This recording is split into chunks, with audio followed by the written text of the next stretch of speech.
The water filter in your coffee maker helps to remove minerals in the water. Those minerals, if not filtered, will create calcium buildup in the coffee maker. The filter should be replaced every 60 days, or more if you have hard water. Replacing the water filter is an easy repair that you can do yourself, and I'm going to show you how. Hi, I'm Mark Socha. Do-it-yourself repairs like these are easier than you might think. From lawn machines to cordless drills, kitchen mixers, Outdoor grills. our how-to videos walk you through each repair from start to finish. So doing it yourself means never having to do it alone. Let's get started. I'll begin by removing and discarding the old water filter.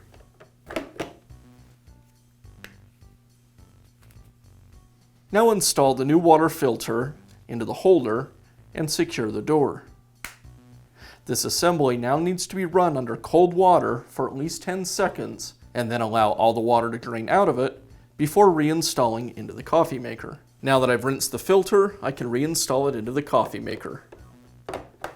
Drop it down in and then press it down to make sure that it seats. And that's how easy it is to install a new water filter in your coffee maker. Be sure to check back often for new videos and expert advice. If you found this video helpful, give us a thumbs up And leave a comment.